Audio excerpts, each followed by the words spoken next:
Setelah Cenan berhasil membantai rata ribuan mayat dalam tantangan kuat di upacara pembukaan Sekte Pengendali Mayat yang diadakan di Gunung Fengdu, Gu Peng pun selaku ketua Sekte Pengendali Mayat, ia merasa malu para prajurit mayat terkuatnya dipecundangi oleh Cenan, memilih untuk menghentikan sementara tantangan kuat dan mengumumkan pada semua praktisi yang hadir bahwa tantangan kuat itu akan dilanjutkan esok hari, sehingga Cenan pun yang mendengarnya memutuskan untuk kembali ke wilayah kediamannya guna memulihkan kondisi tubuhnya.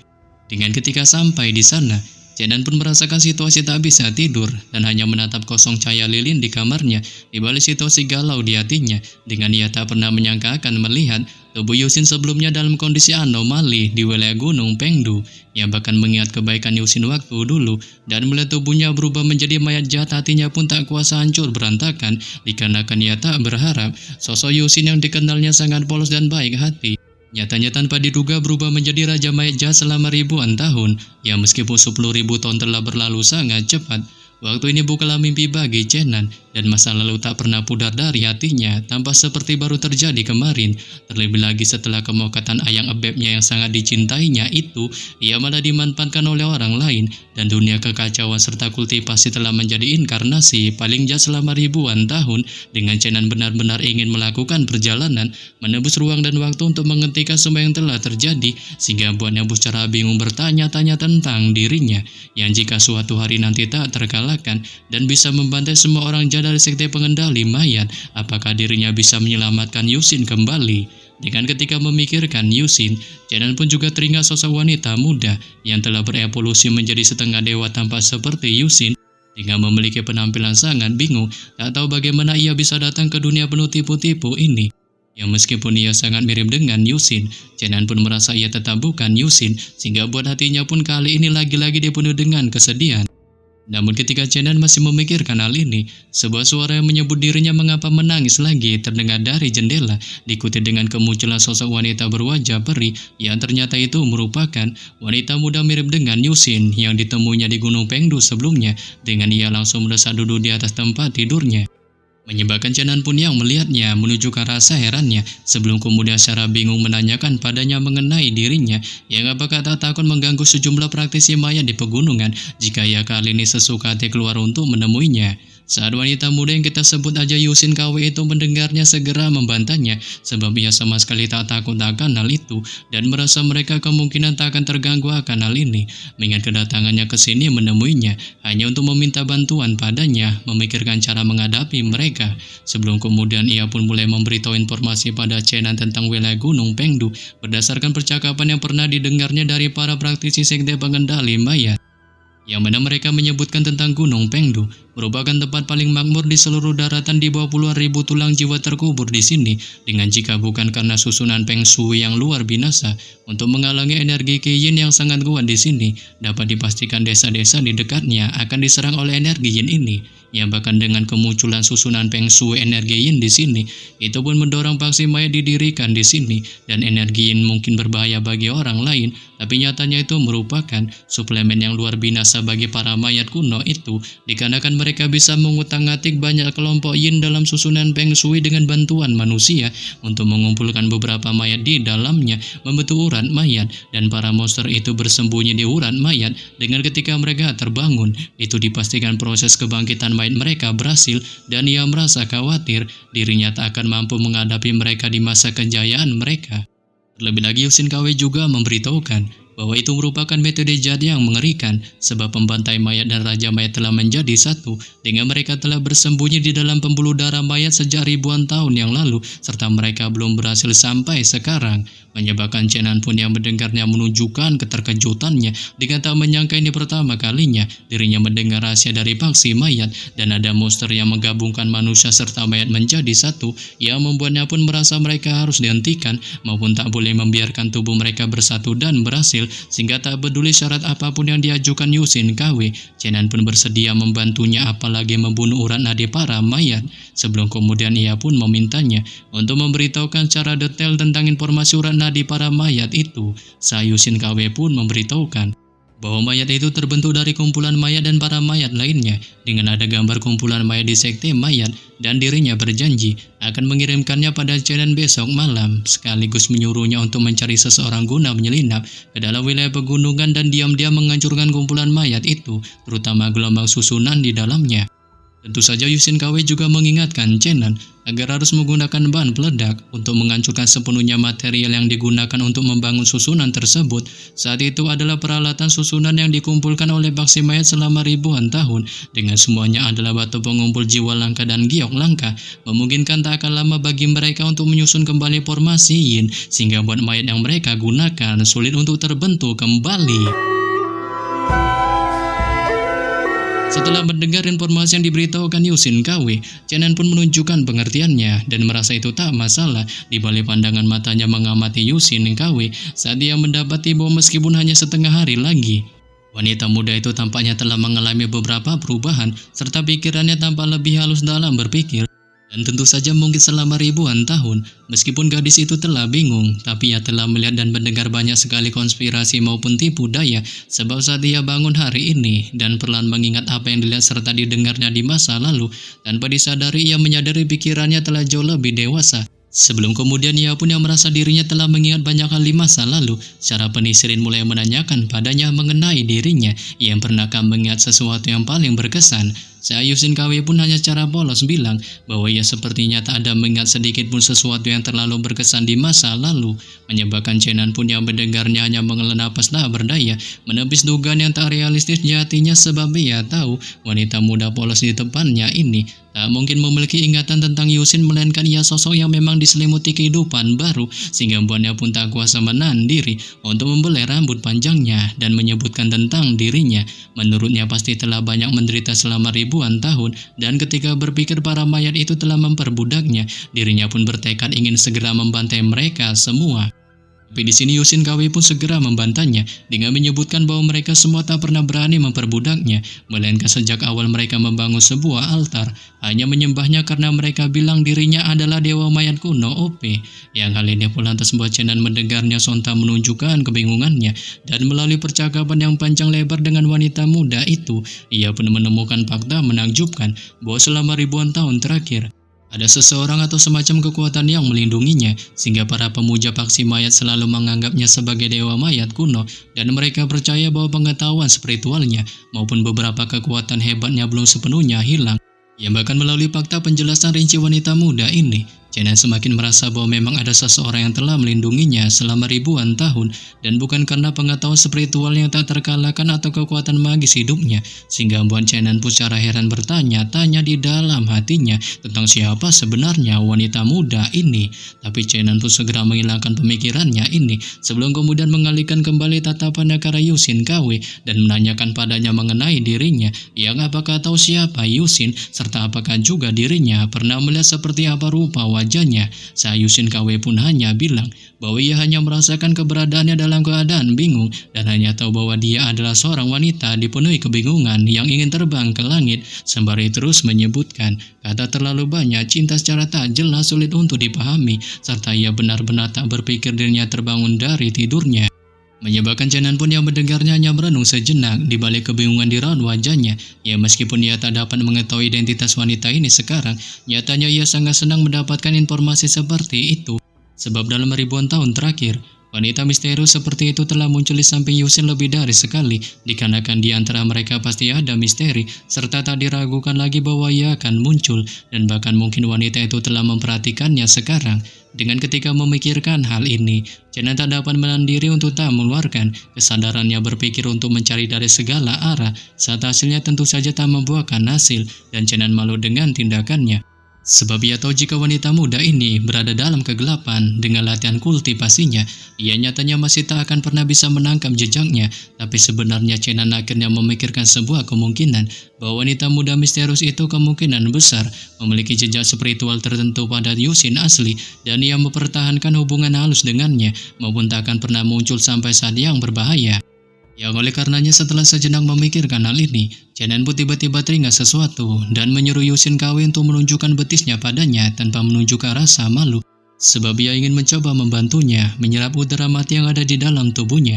Di dasar atas dirinya sebelumnya sudah menyerap seluruh gas mayat di dalam tubuhnya, dan ia sudah mendengar dewa dan iblis tak dikenal mengatakan bahwa ada vitalitas dan kematian tanpa batas di dalam tubuhnya, maupun kekuatan hidup serta mati berada dalam keadaan yang rapuh dan mencapai keseimbangan tertentu.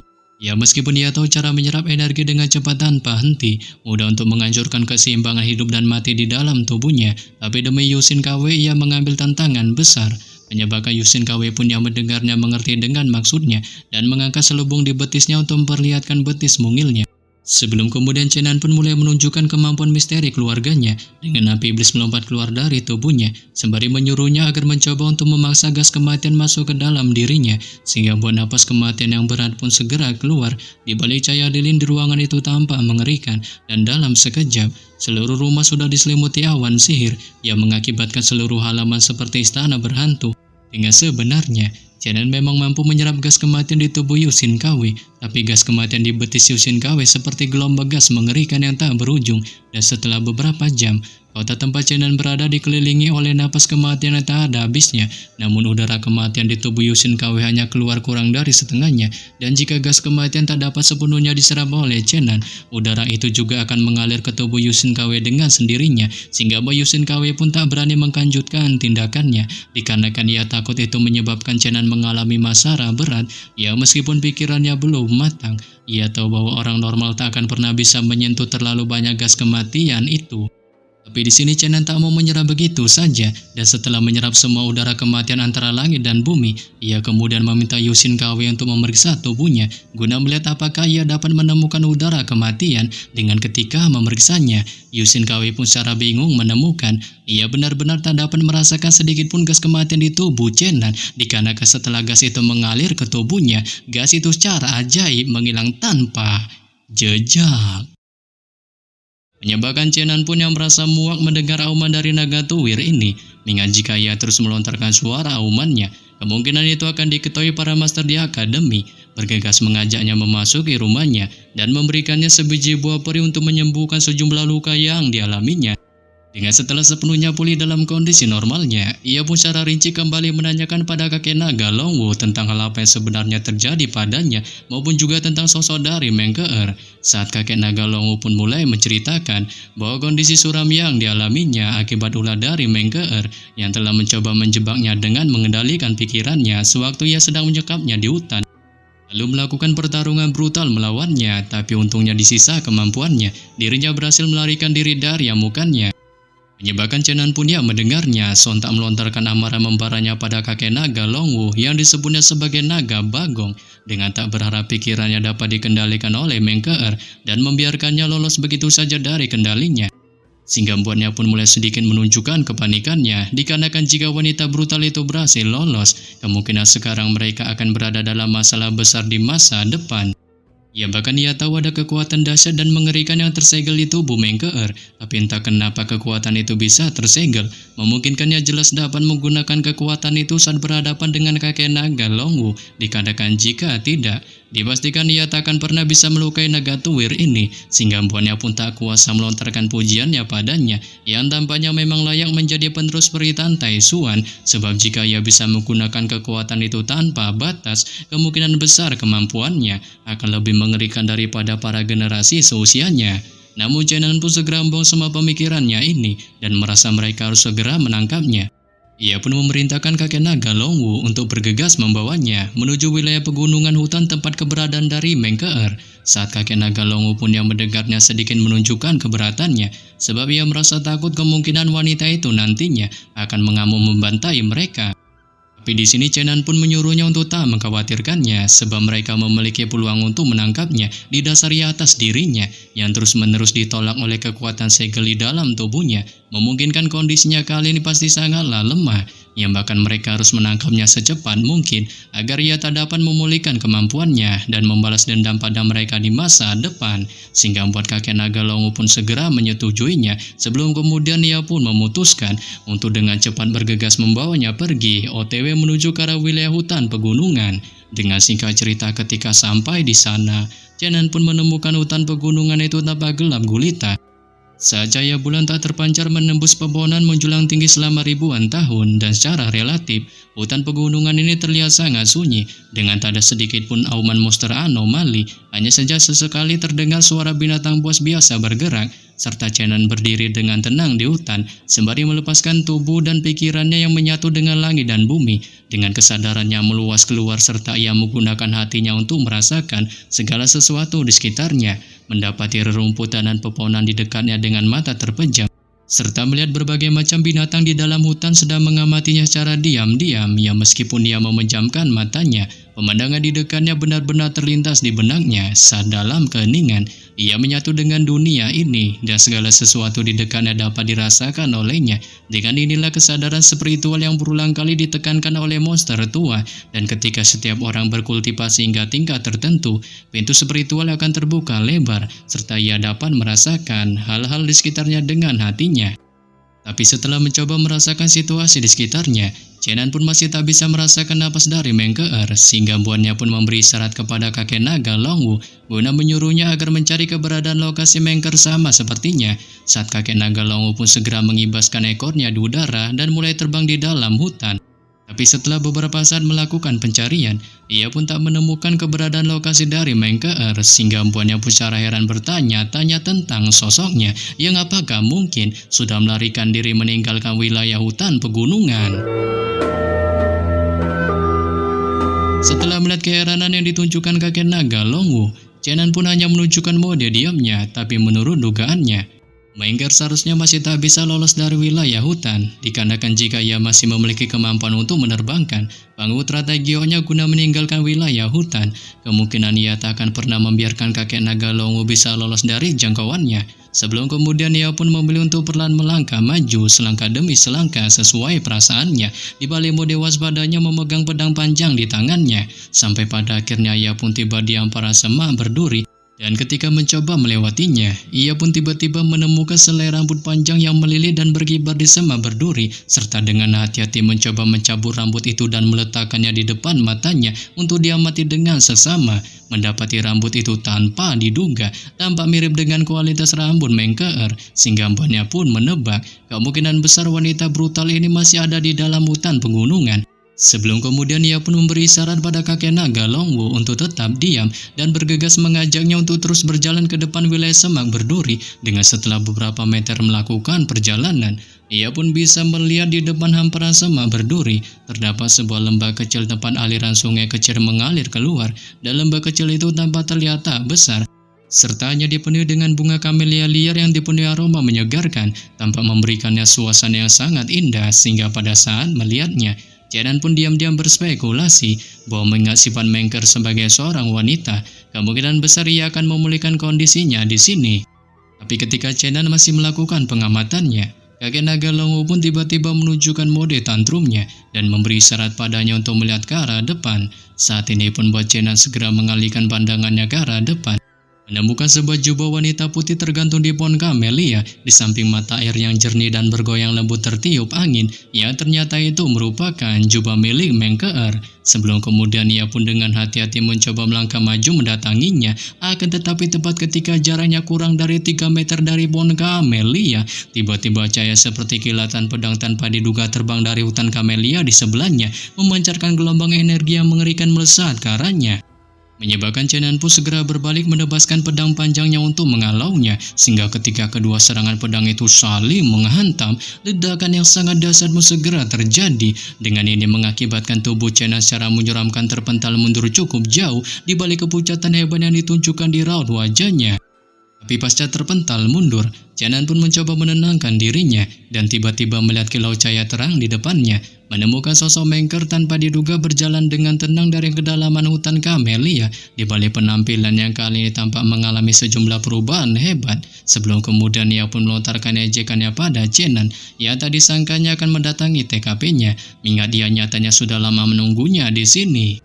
Menyebabkan Chenan pun yang mendengarnya hanya menunjukkan mode diamnya sembari mengutus sosok licin Mengker di dalam hatinya, dikarenakan sekarang ia akhirnya tahu mengapa wanita brutal ini berpura-pura terluka parah dan membiarkan kakek naga Longu melarikan diri darinya, sebab tujuan utamanya ternyata adalah memancingnya untuk datang ke sini lalu membantainya. Dengan jika dirinya terbantai di sini kali ini, itu benar-benar akan menjadi neraka tanpa mengenal hantu baginya. Sehingga membuatnya pun merasa khawatir, tak ada seorang pun di dunia luar yang tahu bahwa wanita ini benar-benar memiliki sifat yang sangat licik. Namun Chenan pun masih menunjukkan sedikit kebingungannya dengan bertanya-tanya tentang sosok Mengker yang jelas mengalami efek samping dari segel di dalam tubuhnya sebelumnya. Mengapa kali ini ia begitu sangat kuat sekarang, sekaligus basis kultivasinya lebih kuat dari sebelumnya. Tapi Chenan pun segera menghilangkan semua pemikirannya ini dan mencoba melontarkan godaannya pada Mengker dengan memuji sosoknya yang memang layak menjadi keturunan peri Tantai Suan. Hingga dengan penampilan kali ini, dirinya tampaknya tak hanya memulihkan kondisi tubuhnya, melainkan juga berkultivasi selangkah lebih maju di atasnya. Diikuti juga dengan kakek naga Longwu yang melontarkan godaan yang sama dan memuji penampilan yang tampak sangat aduhai. Dengan tindakan godaan ini dilakukan, Chenan ingin membuatnya kehilangan ketenangannya, sebab ia tahu bahwa pembelajaran luar binasa dari jalan Tantai memiliki kelemahan dalam hal berpikir, dikarenakan jika pikirannya menjadi kacau, itu pasti akan mempengaruhi kinerja kondisi normalnya. Saat ini pun buat Mengker yang mendengarnya sontak menunjukkan amarah membaranya, dan ia sangat membenci Chenan serta juga kakek naga Longwu yang membuatnya merasa kesal, sebab di matanya naga dungu ini terkadang bahkan lebih tengil dan sombong daripada Chenan, dipenuhi dengan baceritan dan omong kosong yang membakar hatinya. Dikarenakan sejak pertemuan pertama dengannya, ia telah meninggalkan kesan yang sangat buruk padanya, sehingga Bonnya pun kali ini memutuskan untuk membantainya dengan mengangkat pedang panjang di tangannya dan tanpa ampun melesatkannya ke arah kakek naga Longwu. Menyebabkan kakek naga Longwu pun yang melihatnya secara panik hanya bisa berlari terbirit-birit menghindari serangan pedangnya. Akan tetapi ketika Mengker terus menindas kakek naga Longwu dengan serangan pedangnya, Chenan pun tanpa diduga bergegas melesat ke arahnya meluncurkan serangan brutal pedangnya. Menyebabkan Mengker pun yang melihatnya secara panik memilih mengalihkan targetnya kembali ke arah Chenan, sehingga mengakibatkan buah kuat badas antara keduanya pun segera terjadi. Namun setelah beberapa saat melakukan buah hantam, keduanya pun sama-sama menderita kesuraman dengan masing-masing terpental mundur cukup jauh. Tapi saat ini Mengker tanpa diduga telah pulih sepenuhnya dengan sepasang mata ganasnya menatap dingin ke arah Chenan. Di balik gelombang energi kaisar surgawi hebat menyelimutinya, dan dari kelihatannya ia tampak sedang mengumpulkan kekuatan bersiap untuk membantai Chenan. Menyebabkan Chenan pun yang melihatnya spontan menunjukkan kepanikannya, sebab ia dapat menemukan kekuatan Mengker terlalu mengerikan, dan jika tak ada kekuatan mengerikan yang tersegel di tubuhnya, kemungkinan basis kultivasinya telah mencapai tingkat yang lebih tinggi di atasnya. Hanya saja ia tampak enggan atau tak mampu menggunakan semua kekuatannya untuk menghadapinya setiap saat, yang bahkan ia juga dapat melihat gelombang energi di tubuhnya menjadi semakin dahsyat, dengan pada akhirnya tubuhnya tiba-tiba mengalami perubahan ke dalam mode peri badas.